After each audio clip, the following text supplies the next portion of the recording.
Okay, Bobby, thank you very much for this introduction, and thank you everyone for attending this webinar. I hope it's going to be quite instructive for everyone. And this webinar is going to be about Chebyshev decomposition for ultra-efficient risk calculations. It is a work that we have been doing in the last few years at MoCaX Intelligence, and that I want to explain the details of it. So basically, we are going to have three parts in this presentation, in this webinar. First, we're going to talk about where Chebyshev techniques per se. So that part is going to be quite mathematical, actually. And it is mostly for those that are less familiar with those techniques. And those techniques that we're going to see in a minute, they have been quite left aside by the education that we have received in universities, which is a shame, as we're going to see in the next hour. Then we are going to talk about how we can apply to pricing functions, and finally, how we can apply to risk management calculations. So first of all, a few housekeeping items in MoCaX. Iris Technologies, so that everyone is in the loop. Iris Technologies is a company that was founded in 2014 with the aim of performing research and development on algorithmic solutions for the computational challenges that we were all seeing in banks. As you can imagine, and as you may be aware of, there has been and there is a lot of intellectual property actions and being taken by banks lately. In fact, this graph shows, for example, the number of finance-related patents that the U.S. Patent Office has received in the last few years. And one of those patents, for example, is SIM, the well-known standard initial margin model, has a patent pending approval. And as you can imagine, also these techniques that we are going to describe here are patent protected, pending approval, of course, in the US and other jurisdictions. And given that sometimes we are not aware of what we mean by a patent protection, just to clarify that the scope of the protection is not in the math per se, but this means that first we're going to talk about maths, and mathematics per se cannot be patented. What can be patented, it is the application of maths in a certain context, and again, using the example of SIM. SIM does not patent Greek expansion and sensitivities and Taylor expansion. What it protects is the usage or the specific use of those Taylor expansions in a given context. And basically, what we have, the technology that we are going to talk about here today has a patent similar to that one. And similar to SIM, of course, the methods that we're going to talk about are available for any institution to implement, subject, of course, to our licensing. In fact, we're more than happy to share our knowledge, which is what we're doing here, and to discuss after that. All right. So just also what we are going to talk about here is all presented in a lot of detail in a paper that is available in our website, called Chebyshev Methods for Ultra-Efficient Risk Calculations. In that paper, we have disclosed, we have explained the mathematics of everything that is behind MoCaX in great detail. And also the techniques that we are going to talk about have been independently validated. We discovered fairly recently this summer that in a completely independent manner to fashion from us, meaning that without any contact with us, the Technical University of Munich, this group in Germany, has basically come to the same conclusions and same methods that we have explaining here. So I mean, you guys are more than welcome to have a look at this paper as well. All right, so let's go into the presentation itself, into the core of it. So what we are going to talk about in the next hour is going to be, first of all, we're going to see how polynomial interpolations have an undeserved bad reputation. It all depends how you use them. That's the first thing that I'm going to get across. The second item is that Chebyshev methods offer an outstanding technique to replicate pricing function, but this means that we're going to see how we can achieve in practice full revaluation precision with an ultra low CPU load, therefore very low cost in terms of hardware, and in a very generic implementation that can be applied to many calculations and many products in a bank. And finally, we are going to see how, of course, as you can imagine, this creates enormous benefits in risk calculations. All right. So let's talk about Chebyshev techniques now for a minute. The next 10-15 minutes are going to be very mathematical. So let's go into that side of the presentation. First, polynomial interpolation has had a pretty bad reputation, and here you can see in the screen a few quotes that you can see in the literature, things along the lines of, I'm reading the first one: polynomial interpolants rarely converge to a general continuous function. Polynomial interpolation is a bad idea.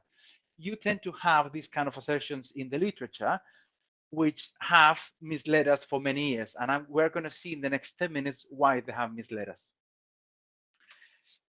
For example, well, not for example, the reason why those type of assertions have exist in the literature is, for example, because of the called Runge phenomena. In 1901, Runge showed that this function that we can see in the screen, that is a really smooth and really kind of analytic and really nice function. When you try to interpolate it with equidistant point, the interpolation not only diverges, but diverges exponentially. And you can see on the right a plot of the function with the different interpolation polynomials on top of the plot, and you can see how it diverges. So, you know, it obviously indicates that these kind of interpolations that don't do a good job because they don't work for something as simple as this. Also, Faber in 1914, he demonstrated that for continuous functions, there is no polynomial interpolation scheme that will ensure convergence. Again, these type of results have encouraged the view that using interpolants to approximate a function is a bad idea in general. You know, if I have to say, if you look at these results, that's quite a natural conclusion to have in mind. However, and now this is when we're going to see the other side of the story. When the functions are ellipsis continuous, then we have guaranteed convergence of polynomial interpolations. That's the first thing. Secondly, when they are analytic, which is a more constringent property, not only they are convergent, but we can find a scheme that is exponentially convergent if we find the right interpolation scheme. So if we do it correctly, we can find not only a convergence, but exponential convergence. By exponentially, I mean on the number of points on which we do the interpolation. That is, if we do it with 10 points, for example, we get a certain error. And if we do with only a few more, given that it's exponentially convergent, it's going to convert, the error is going to decrease very, very quickly. And finally, of course, if we apply to derivative prices in general are analytical functions. Precisely that is why we use Taylor expansions to measure the risk. In fact, a definition of analytic function can be that it can be expanded and that the Taylor expansion converges. So in general, derivative prices are either analytic or piecewise analytic in non-segments, in which, like for example, between strikes or between barriers, and we always know where are the points of the strikes and the barriers. Because of this, we can apply all these techniques to this type of the techniques that we're going to explain now in a few minutes. We can apply them to derivative prices. So, what is the intuition of Chebyshev framework?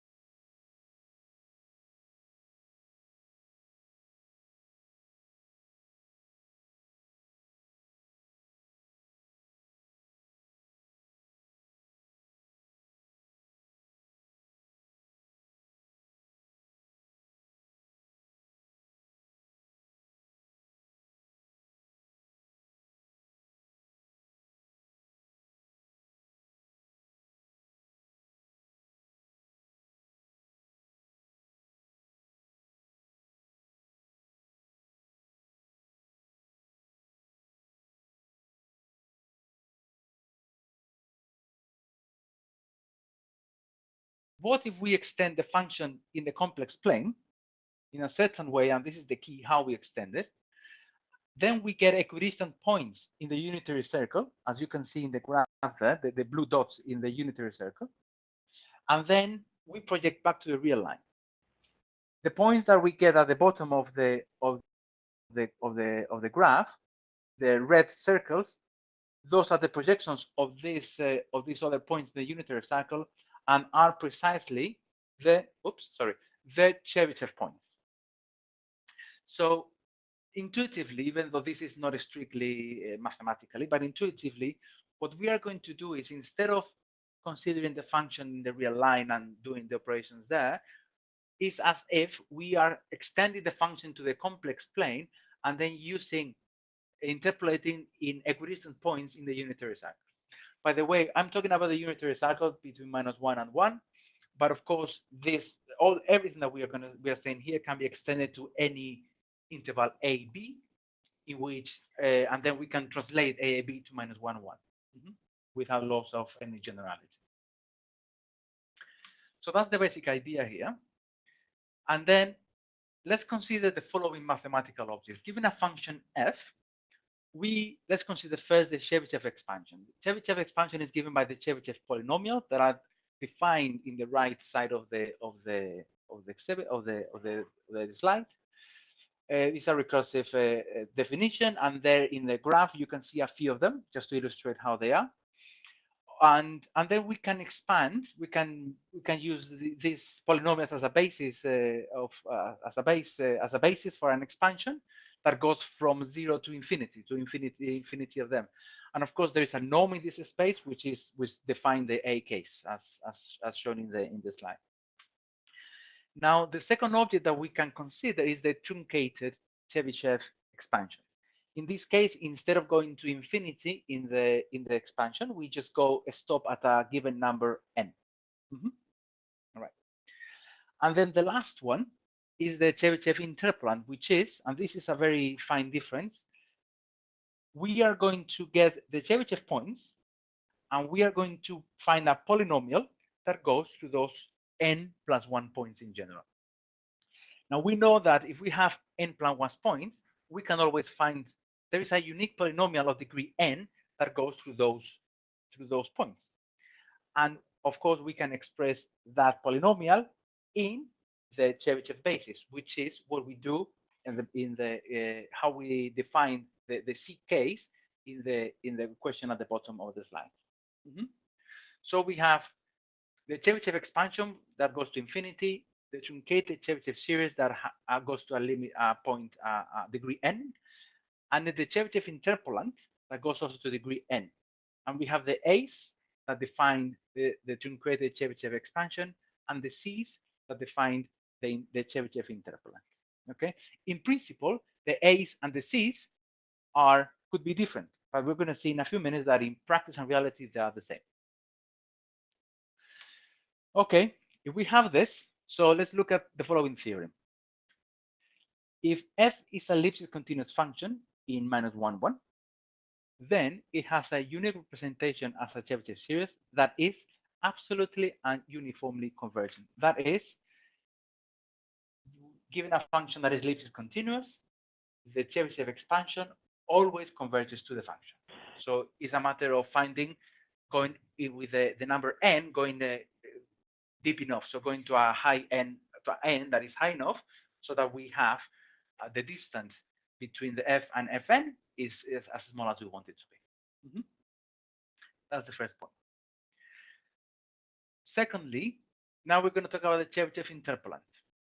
Let's say that f, again, is a continuous function. We have as x from x0 to xn, the n+1 Chebyshev points.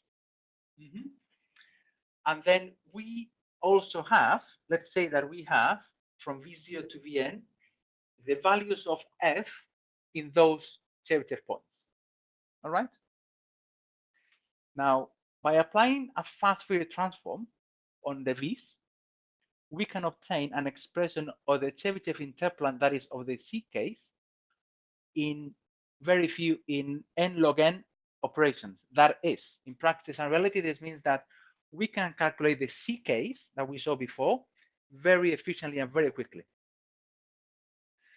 And not only that, these things get more interesting, because if f is Lipschitz continuous, then the Chebyshev interpolant that we are calculating, so the C case, converges to f at the same rate as the Chebyshev series.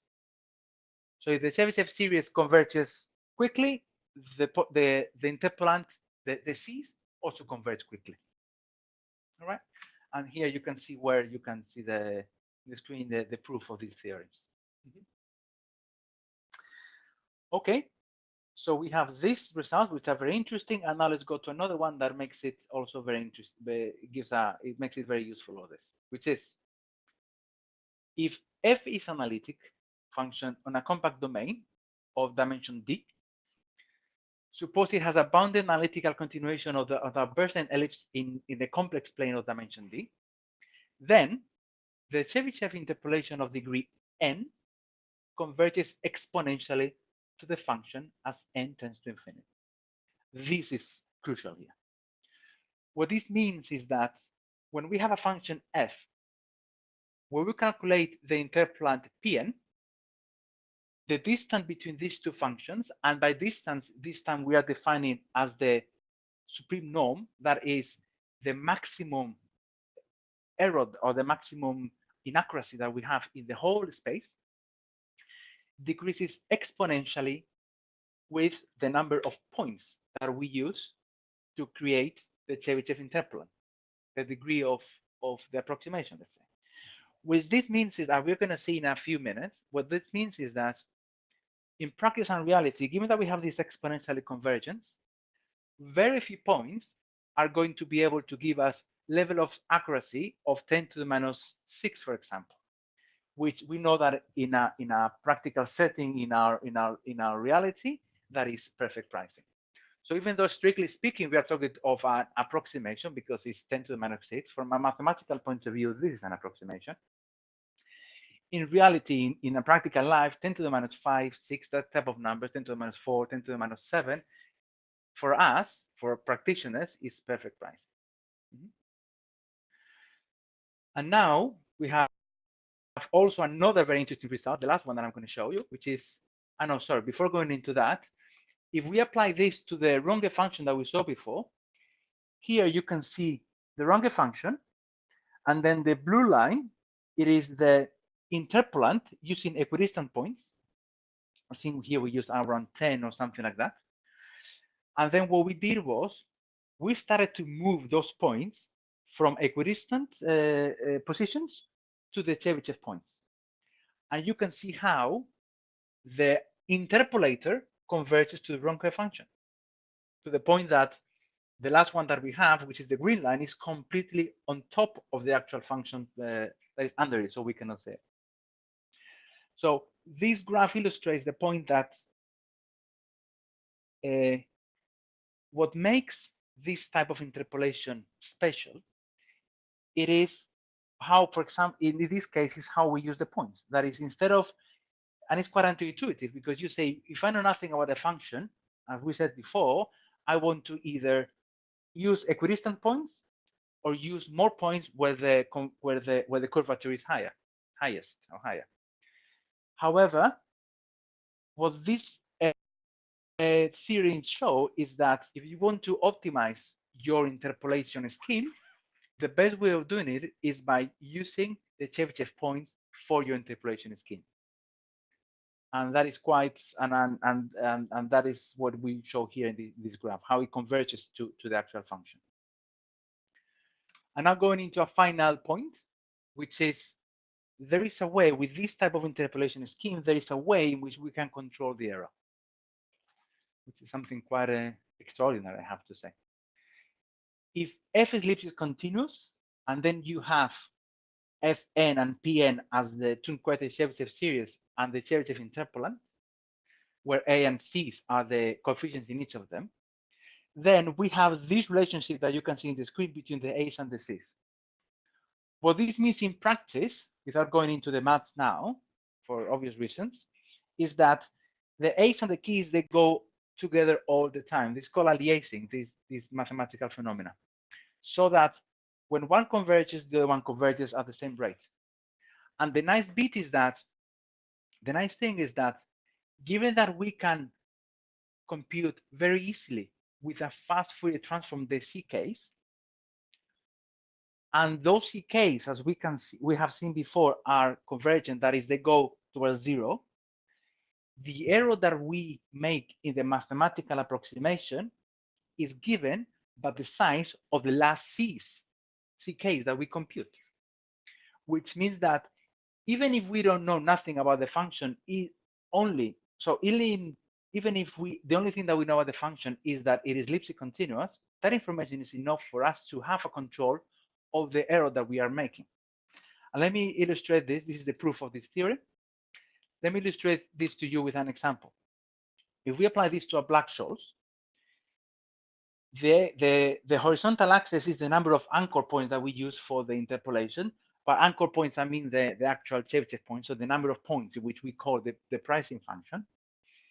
And the vertical axis shows the maximum error that we get in the whole range, and in log scale, because it converges so quickly that that if we put normal scale, we wouldn't see anything. So the first thing to see is that it's a straight line, as said before, because it converges exponentially. Secondly, the blue dots is the actual error that we get. By this I mean that we calculate the Chebyshev Interpolant, and then we call the function in, let's say, 10,000 points in the interval, and we get the maximum of the error, and that's what we plot in here. All right, in absolute value, of course. And then we compare that to the size of the last C case that we compute in the Chebyshev Interpolant via the fast Fourier transform. And you can see that, and that is the orange dots. You can see how they go really on top of the blue dots. This is very important for us from a practical point of view, because this means that if we want to do what it is a mathematical approximation using an interpolant, we are able to control the error that we make without having to call the original function too many times. So if, for example, we want to call it 20 times, without having to call the function 10,000 times to test it, we know that we're going to have, in this case, an error of 10 to the minus 3 or 4, something like that. Of course, as you can see here, all this works until we get to machine precision, which in this case, we got it with around 65 points, something like that. And at that point, the computers just, they can cope with more precision. Okay, so what do we have so far? So far, what we have is that polynomial interpolation has an unfair bad reputation. And I hope that after this explanation, you understand why I say unfair. Because as we have seen now, if we interpolate the Chebyshev points, we obtain exponential convergence. And all we require is that the function is Lipschitz continuous. And in practice and reality, the functions that we use on a daily, in reality, in real life, are either nearly always or Lipschitz continuous or piecewise Lipschitz continuous in the worst case. So we can apply all this. And on top of all this, we can control the very small error that we make with the interpolation. And third, this can be extended to any dimension. We've seen before in that theorem that, I mean, the theorem of exponential convergence applies also to any dimension. Strictly speaking, when you call to any dimensions to n dimensions, it is called sub-exponentially convergent. It's slightly slower than exponentially convergent, but it's I mean, it's nearly the same. So when you have all this scheme, the next question is, what if we apply this to pricing functions in a risk calculation? We should be able to, in principle, to replicate the pricing function with very few points. Then very high, so we should be able to do that with very high accuracy. Also, we should be able to have a super efficient evaluation, because once we have the interpolant, it's super quick to evaluate. And on top of that, we can have an ex ante control of the error. So as you can see, this in this scheme is quite a good candidate to accelerate risk calculations. So Let's see now how we can apply this to Chebyshev, all these Chebyshev framework to pricing functions. This graph illustrates a generic risk calculation engine in which we have an input collection. We prepare the Monte Carlo, or in general the risk engine. We prepare all the data and everything. We generate a number of scenarios, and then we have to reprice the portfolio lots of times. Subject to that, after that, we do maybe some special modeling, collateral, Runge risk, and then we get risk metrics like VAR, expected shortfall, XVAs, PFEs, lots of different risk metrics, right? And all that, the results of that tend to usually go in a bank into downstream systems. Now, the bottleneck of the calculation tends to be, well, it can be in the input collection. That usually is a big bottleneck. The one that we're focused on here is the other bottleneck, which is pricing. In order to do this, of course, the brute force way of doing this is calling the original pricer as many times as needed. If we need to calculate 10,000 scenarios, so that if we need to calculate the price of the portfolio in 10,000 scenarios, we need to call our pricers 10,000 times per derivative, per position. Now, what we're going to do is really quite straightforward in principle, which is instead of doing this, first, we are going to generate an ultra-accurate Chebyshev object that replaces the original pricer. And the key thing here is that you could do this with other techniques like linear interpolation or splines or those type of things. But those, first of all, the error that you're going to have in those is pretty high. Secondly, if you want to get better error, so less a small error, you have to increase the number of points so much, as we're going to see in a minute, that it kind of defeats the purpose of the exercise. And yes, and so once we have this ultra-accurate interpolating object, we use it for pricing instead of the original pricer. And I have just said, the trick here is to use the right interpolation scheme. If we use any interpolation scheme like linear interpolation, we're going to run into lots of problems. However, if you use the right one, as we have seen, we are going to have quite remarkable results. So what makes this approach work? First of all, we need to evaluate, we need an approach in which the interpolator is ultra fast to evaluate.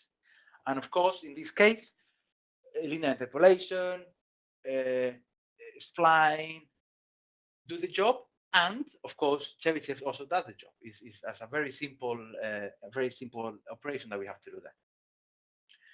But the trick is that we have to call the pricing function as little as possible, because if we have to spend a lot of effort to build the pricing function, so that the interpolator, that is, if we have to do a calculation that requires 5,000 evaluations, but in order to generate the interpolator, we need to call the pricing function 6,000 times, we're better off just doing it brute force.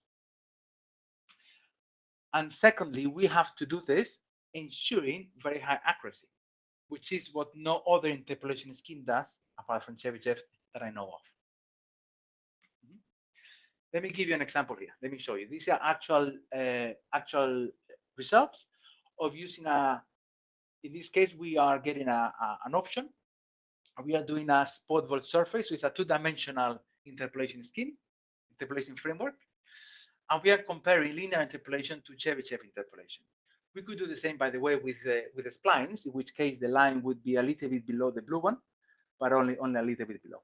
We're just showing linear for illustration purposes. So let's say that we have an interpolation grid, use linear interpolation, and we use 256 points. That is 16 by 16 grid. When we do this, if we use linear interpolation, we'll get an accuracy of 10 to the minus 1, which is the circle in the approximate the center of the screen. Now, if instead of using linear interpolation, calling the function also 16 by 16 times, we use Chebyshev, we are going to get an accuracy of 10 to the minus 7. That is absolutely perfect pricing in reality. On the other hand, you might say, well, I'm happy with an error of 10 to the minus 1, but my problem is that it takes me too long to compute this, or it's too expensive. I need too many computers to do this. All right. So what we can do is if we use instead of linear interpolation Chebyshev techniques, we can achieve the same level of accuracy with 25 by 5, which is at 25 points, which means we are decreasing the CPU effort to 10% of the original effort. That is, we're decreasing 90% of the original effort. This is one example. Now, another example is we have applied this to lots of different type of functions, like interest rate swaps, European options, American options, Bermudan options, and barrier options, all of them ranging from analytic pricing, Monte Carlo pricing, tree pricing. We used as the benchmark the QuantLib library in C++. And we can see that in this case, this is in the context of for example, XVA calculation in which the risk factor is a one-factor model. We'll talk about that in a minute to clarify that a bit more. And the construction, the building effort of the interpolating object was very fast, as you can see in the screen. Around 10 times in this case, only the original price because it's one dimension. The MoCaX runtime is super fast. We're talking about a few in the nanosecond range, so it's ultra fast. And the errors that we get are in the order of 10 to the minus 5, 6. In the case of the interest rate swap, 10 to the minus 15, because it is a nonlinear product. It's a linear product, so it was quite straightforward to get very high accuracy.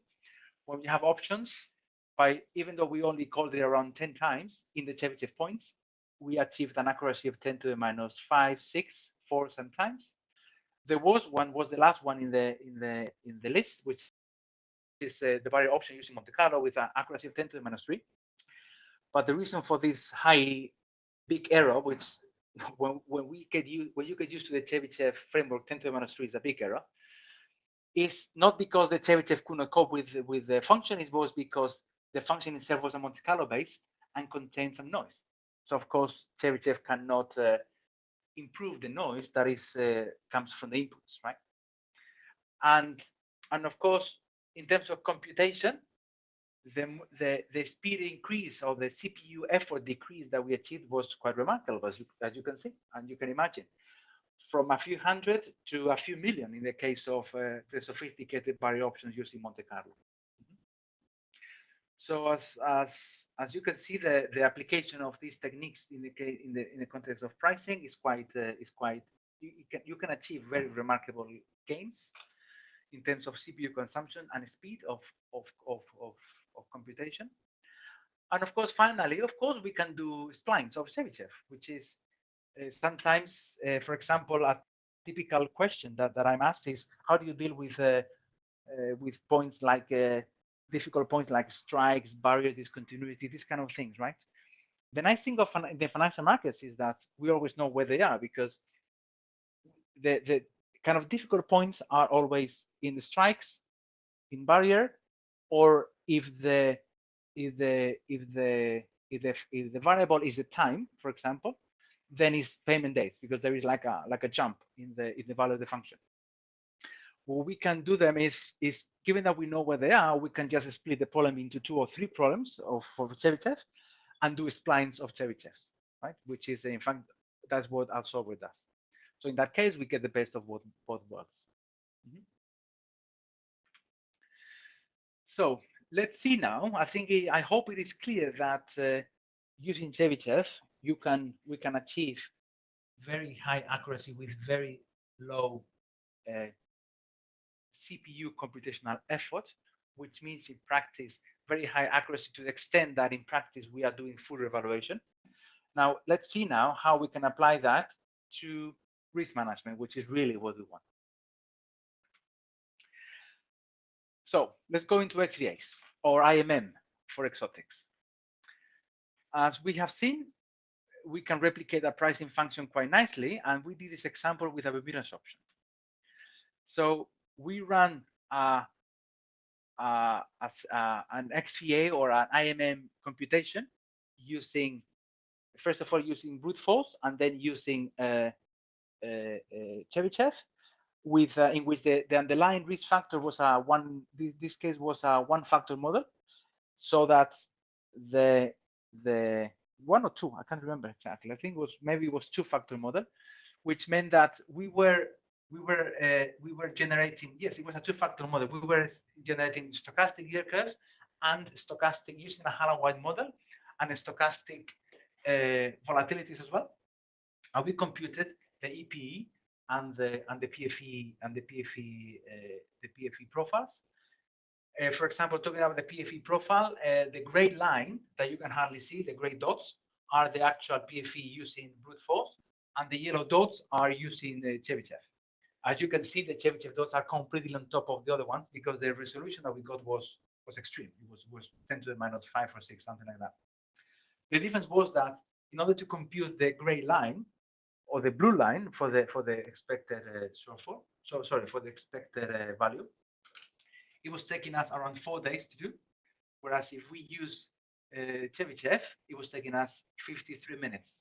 And that includes the building time. That is the effort of building the interpolating object, which means if you do the numbers, that is less than 1% of the CPU consumption all the time that we need for one. We can do these profile calculations.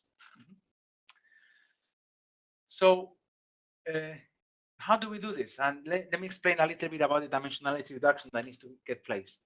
In an XVA calculation, we start with a state space that is typically in a few dimensions, 1, 2, 3, 4 maximum usually, in which we have, for example, a two-factor. In this case, we are using a number 2 here.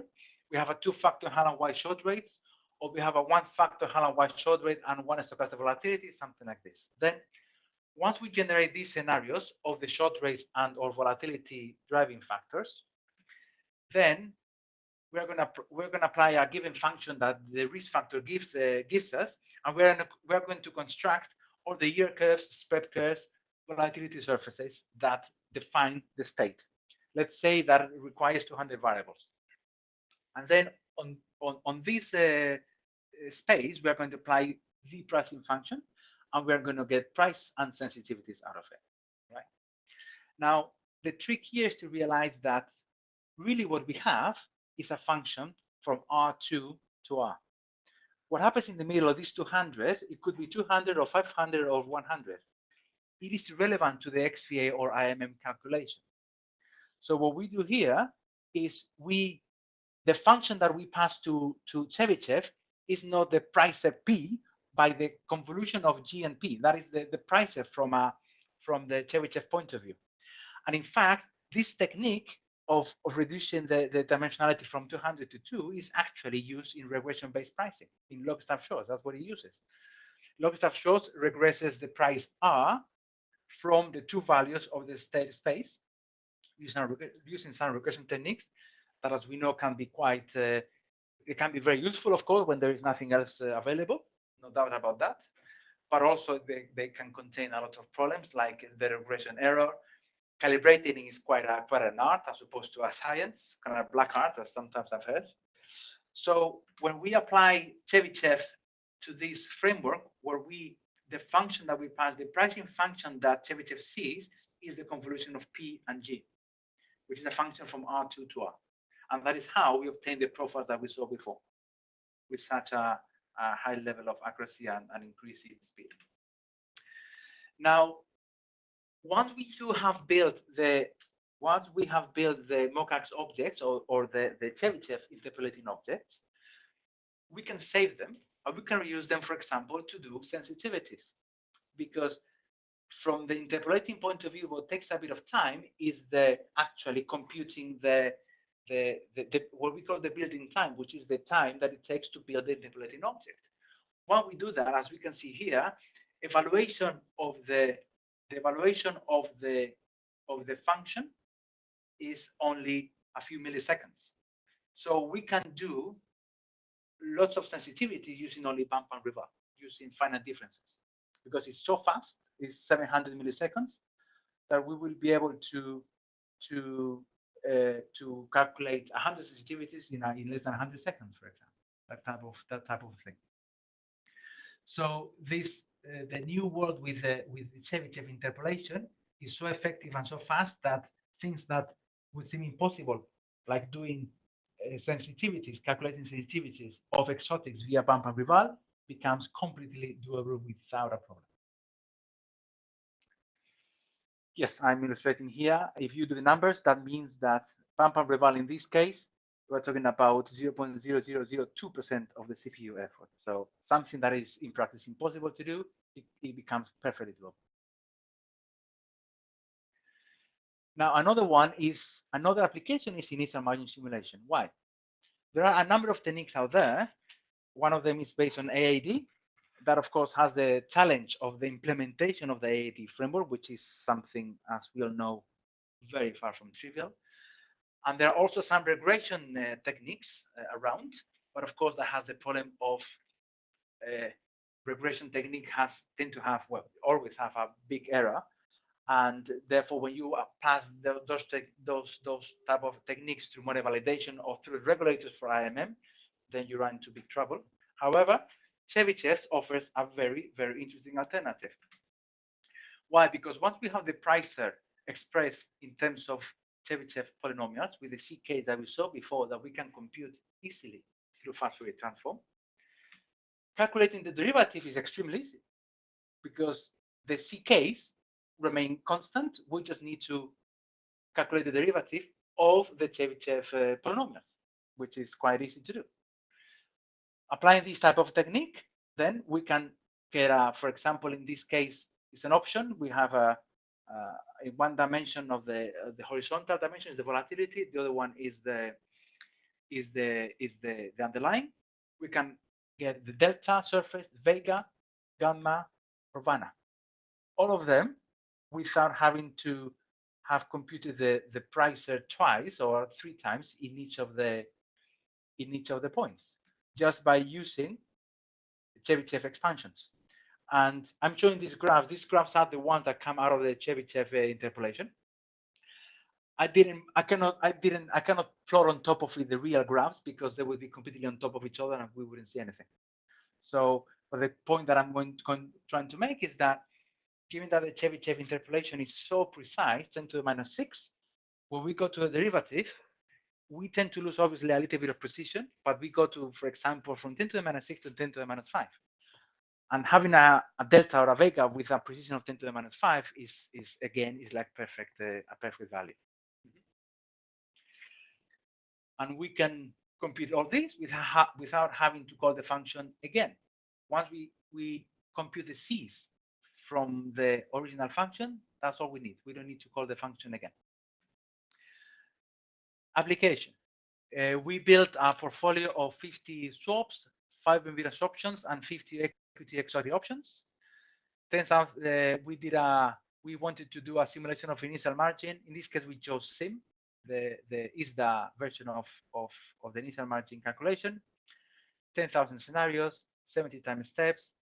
If you do the numbers, that means we have to compute 50 million sensitivities. And this is the result that we got. We got a profile of the expected value of SIM and the 5th and 95th percentile for our portfolio. And we could do all these SIMs and derivatives in only a few seconds. And all this was done in a standard desktop i7 processor, monocore, single thread, so a very simple calculation. Very simple from the hardware point of view. So we were able to do this ultra fast, very low CPU consumption, as you can see. You can do this intraday, no doubt, because we're talking about a few seconds. You can do sensitivities on an MVA, something that is quite tricky to do. We can do that perfectly because, again, it's only a few seconds, it's calculation.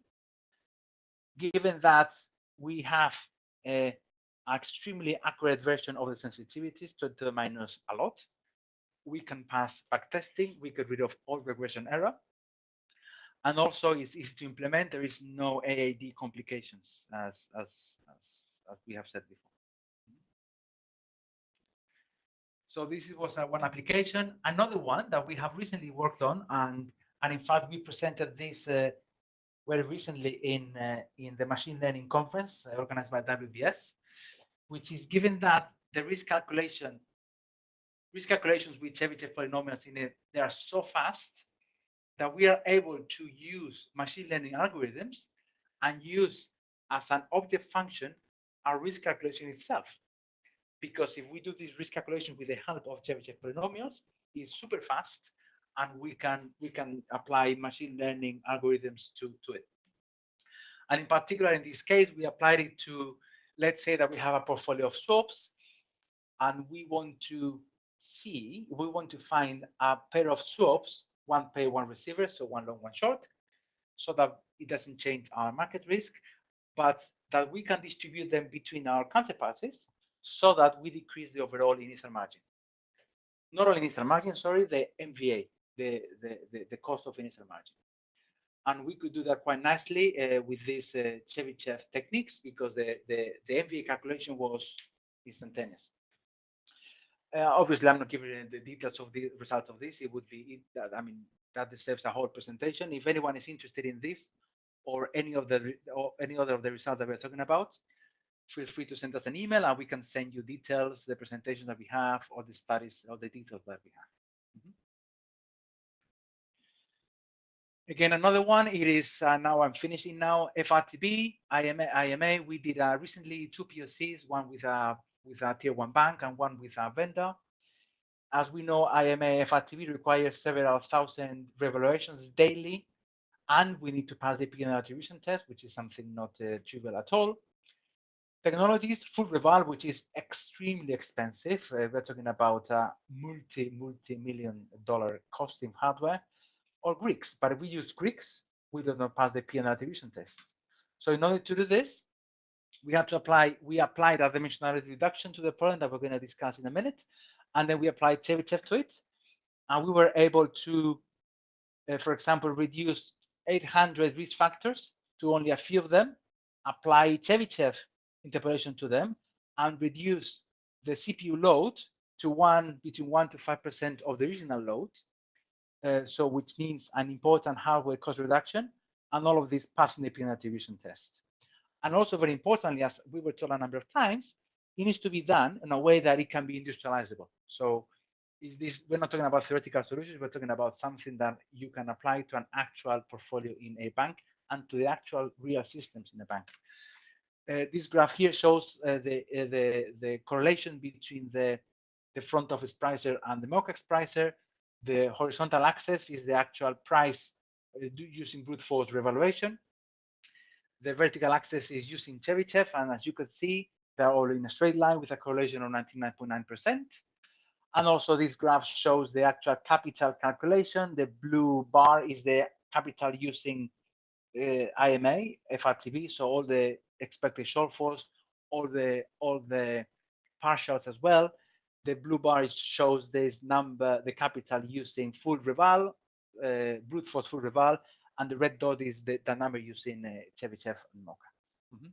Now, always when I get to this point and I talk to different people, they always talk about the dimensionality reduction, how we did that. So let me talk about that a little bit. In this case, it's different to the XVA because our starting point is not the 2-factor Hanna-White model, it is the actual scenarios in a dimension of 200 in this case. In the case that in the POC that we did in this before, that I said before, it was 800, but anyway, let's say that is 200 for the sake of argument. So we have a number of scenarios in a dimension, in 200 dimensions, from which we apply the pricer and we get the price and maybe the sensitivities for each of the scenarios.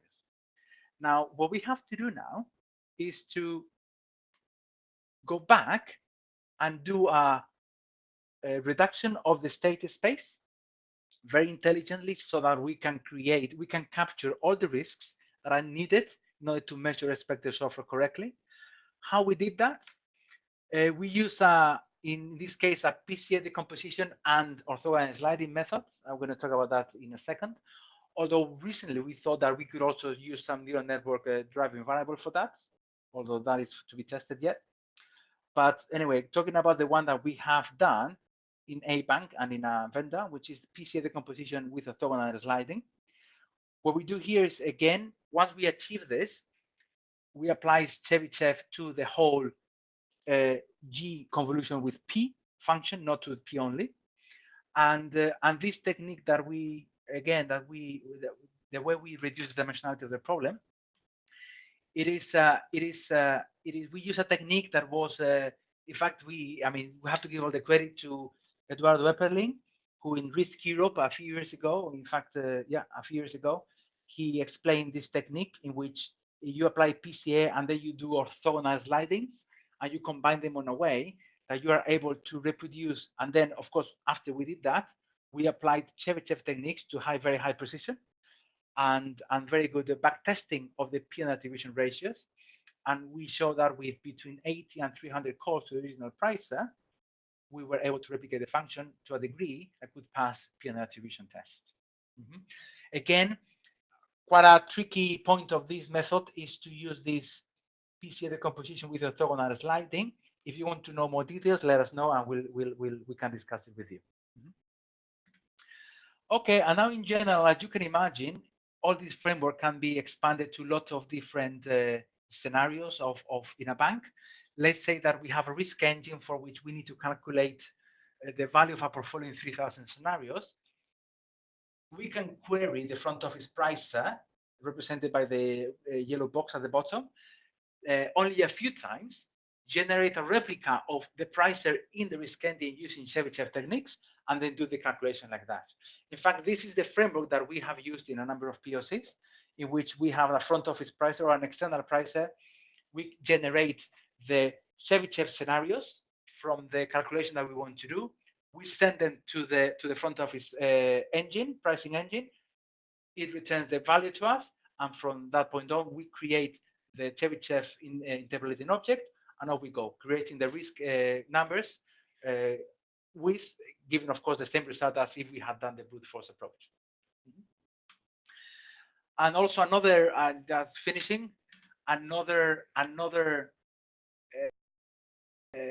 improvement that we can do with Chebyshev. This is, I mean, the Chebyshev techniques are very powerful, so it can generate quite a few benefits. Is that Chebyshev coefficients are additive, which means that if we have a portfolio of, let's say, 5,000 trades, and we generate the Chebyshev interpolant for each of them, of course, 5,000 trades that depend on the same risk factor, then we can actually sum up the coefficients and come up with one single Chebyshev polynomial that replicates the whole portfolio, which means that if we have 5,000 trades, for example, 5,000 vanillas, 5,000 options, 5,000 swaps on the same risk factors, by doing this compression of the Chebyshev polynomials, we can get a 5,000 multiplier in the valuation effort, which is, again, quite remarkable.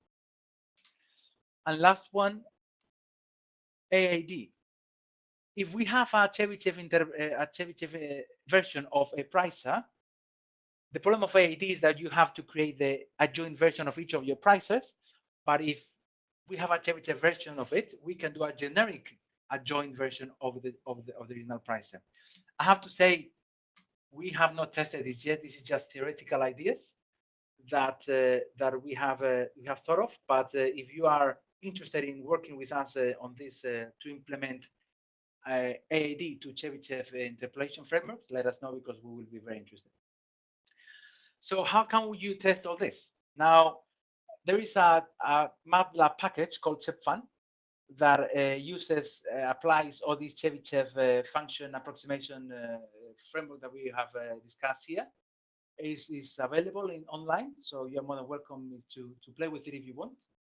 And also, personally, of course, from the MoCaX point of view, if you want to understand a bit more how you can apply all this to your specifics, we can help you to do that. We can help you to assess how you can improve your calculations, or how you can compute things that right now seem impossible to you using Chebyshev techniques.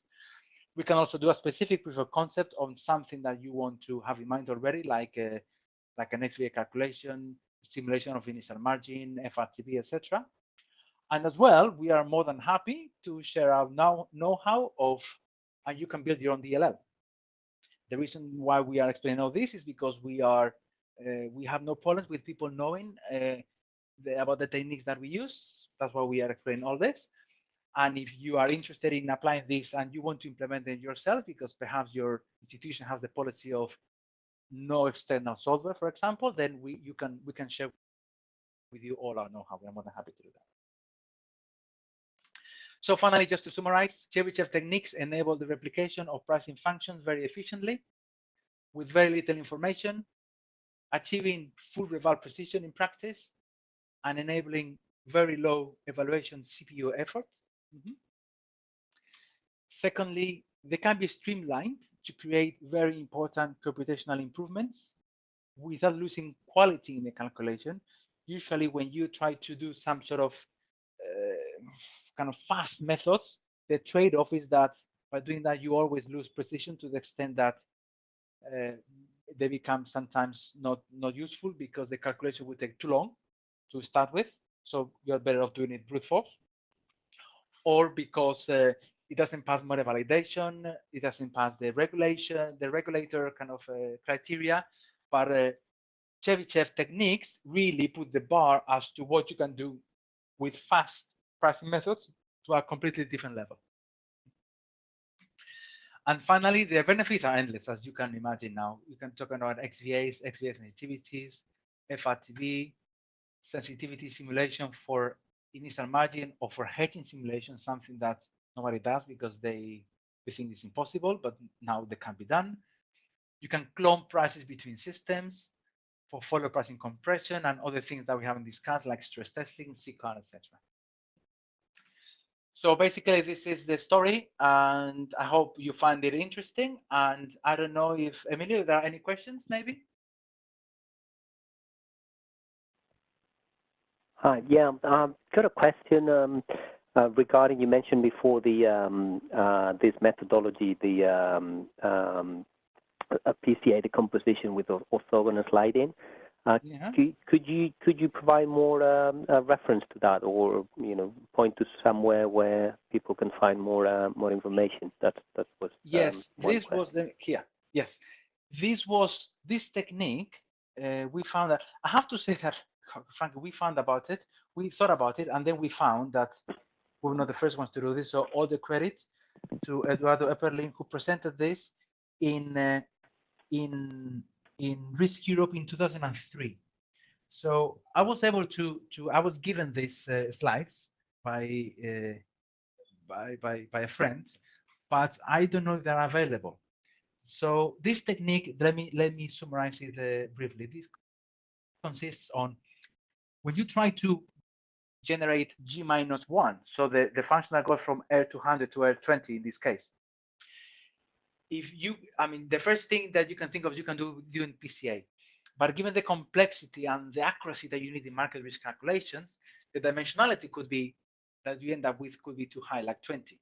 Too high meaning that if you generate a Chebyshev interpolant in 20 dimensions, you can in principle, but given that the CPU effort increases very quickly with the number of dimensions, what you want to achieve is always very low dimensions in the interpolation scheme.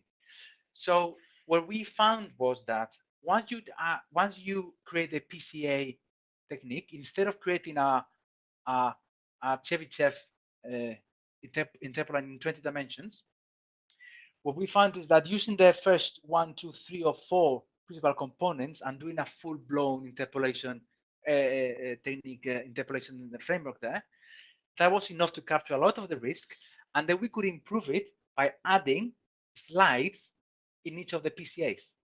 The nice way of doing this, the nice reason for doing this is that the number of times that you have to call the pricing function to generate the interpolating object does not grow exponential, but it grows linearly. And what we found was that in the case of Bermuda swaptions, which was we applied these to swaps, vanilla swaptions and Bermuda swaptions, with around 8. So in this case, it was the market scenarios had 800 dimensions. We reduced it to around 40 or something like that. And using some orthogonal sliding, we were able to replicate the pricing function, calling the original function only 80 to around 200 times, basically. Right? Now, where to get information about this? We are going to publish a paper with lots of details very soon. I know that there is this presentation back in 2003 that explain all this, but quite frankly, I don't know if you can find that online. Maybe you can try. Otherwise, if you want, if whoever is interested in this, we're more than happy to explain what we did here in more detail if we in a meeting or in a conversation one day. Yep, Emilio. No, there's no other questions at the moment. I don't know if someone wants to send, just as a reminder, like you can send the questions through the chat and address them to myself, Emilio, E-M-I-L-I-O. Let's wait a couple of minutes in case, 1 minute in case someone has a question.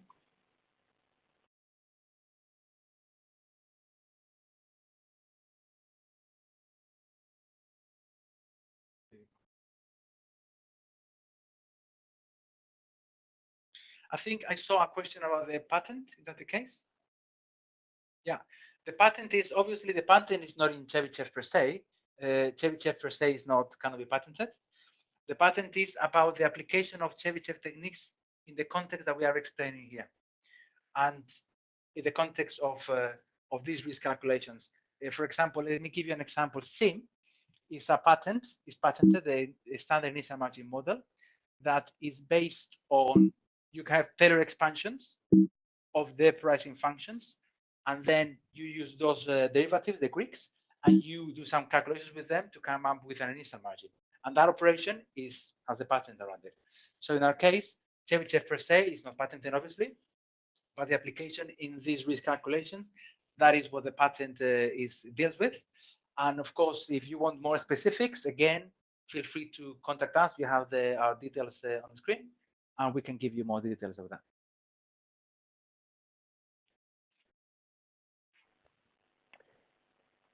Okay, so got a couple additional questions. So could you give us an example, a numerical example of how this Chebyshev approach will work for to do the pricing of a vanilla option? For a vanilla option, in the context of let's say an XVA calculation, for example, right? So in an XVA calculation, typically is going to have let's say that is an FX option or let's say it's an FX option, right? So you are going to simulate the FX rate. That's the first risk factor that in fact that is going to give you a very good profile. But let's say that instead of you have a more sophisticated scheme, and you're simulating both the FX rate and the volatility, and even interest rates. Let's say 3 of them. So what you're going to do is the optimal way of implementing. There are a number of ways of doing this. It depends on what you want to do later on. But let's go into one practical example. An optimal way usually it is to define in each time step. You want to price your option, for example, 10,000 times, for example, right? So for each time step in which the time is constant and also the strike is constant, the only 3 variables that you are dealing with is the FX rate, the volatility, and maybe the interest rate. So in that case, we are going to be able to generate a Chebyshev interpolant in 3 dimensions with around, I would estimate, 150 points. And then so you have to call the function 100 times, for example. And once you do that, you generate the Chebyshev interpolant. And then in the XVA calculation, you call the interpolant to generate the value of your option in each of the scenarios. Right? Then, of course, if you find that instead of 3, for example, the sensitivity of rates in FX in an FX option tends to be fairly low, so you can say, I don't care about our risk factors. I'm going to use only 2 risk factors, which is the FX and the volatility. In that case, the effort to build in each of the time slices, the effort to build the interpolating object will be of around 50 times the pricing function, for example. And on that way, you can generate the risk calculation. Another way of doing it is, for example, using time as a dimension in the interpolating object, in which case you generate one interpolating object for the whole simulation, not just one per slice. Yeah? So it depends what you want to do and how you want to do it. One or the other one becomes optimal.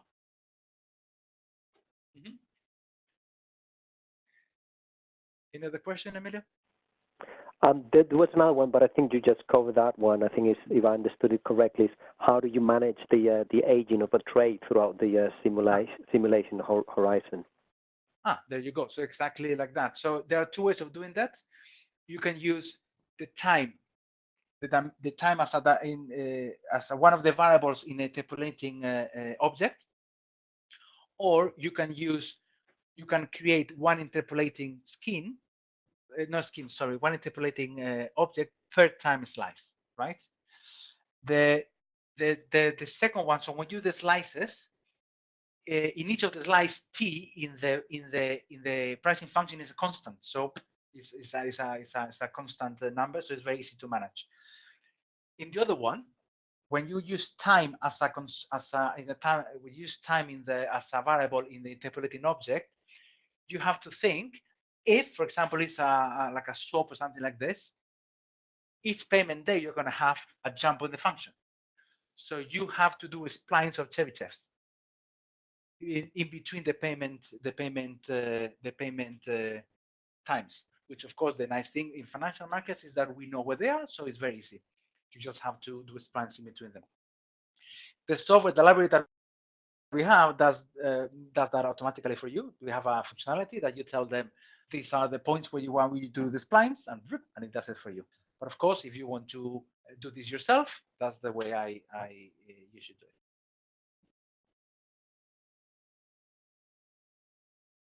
Okay, so if there are no more questions, thank you very much, everyone. And again, if you have any questions, comments, anything that is not clear that you want to discuss with us, let us know. We are more than happy to discuss details with you if you are interested. Thank you very much.